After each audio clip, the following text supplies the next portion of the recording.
Hello friends, இன்றைக்கி வந்து பார்த்திங்கன்னா எங்கள் அப்பா வந்து நாட்டு நண்டு பிடிச்சிட்டு வந்தார்.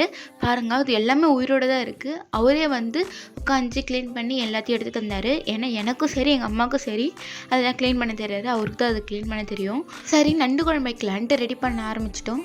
அதுக்கு ஃபஸ்ட்டு வெங்காயமும் தக்காளியும் கட் பண்ணி வச்சுக்கலாம். நெக்ஸ்ட்டு ஒரு சட்டியில் எண்ணெய் ஊற்றி நல்லா காய விட்டுட்டு வெங்காயத்தை போட்டு நல்லா வதக்கி விட்டுக்கோங்க. அது கோல்டன் கலர் வந்துட்டு அப்புறம் நம்ம தக்காளி ஆட் பண்ணிக்கலாம். தக்காளியும் நல்லா வதக்கி விட்டுக்கோங்க. நெக்ஸ்ட்டு ஒரு கைப்பிடி உப்பு வந்து அள்ளி போட்டுக்கோங்க. அது கூடவே பார்த்திங்கன்னா ஒரு டேபிள் ஸ்பூன் இஞ்சி பூண்டு பேஸ்ட் ஆட் பண்ணி நல்லா வதக்கி விட்டுக்கோங்க. அதோடைய பச்சை வாசனை நல்லா போகிற வரைக்கும் வதக்கி விட்டுட்டு அப்புறம் நம்ம இடித்து வச்சுருக்க மிளகு சீரகத்தை ஆட் பண்ணி நல்லா வதக்கி விட்டுக்கோங்க. நெக்ஸ்ட்டு புளிக்கரைசல் சேர்த்துட்டு நல்லா கலக்கி விட்டுக்கோங்க. அது கூடவே நம்ம வீட்டில் அரைச்சி வச்சுருந்த மிளகாத்தூள் 2 ஸ்பூன் ஆட் பண்ணி நல்லா கலந்து விட்டுக்கோங்க. அந்த கட்டி இல்லாமல் கலந்து விட்டுக்கோங்க. அதுக்கு மேலே ஒரு பிளேட்டை போட்டு நல்லா மூடி விட்டுக்கோங்க. சிம்லேயே நல்லா கொதிக்கட்டும். அதுக்கப்புறம் நம்ம கட் பண்ணி வச்சுருந்த மரவள்ளிக்கிழங்கு வந்து ஆட் பண்ணிக்கலாம். ஆட் பண்ணிட்ட அப்புறம் நம்ம கொதிக்கிற குழம்புல நம்ம நண்டுடைய காலை வந்து அரைச்சி வச்சுருக்கோம். அதையும் சேர்த்து நல்லா கலக்கி விட்டுக்கோங்க. நெக்ஸ்ட்டு நம்ம க்ளீன் பண்ணி வச்சுருக்க நண்டு ஆட் பண்ணிக்கலாம்.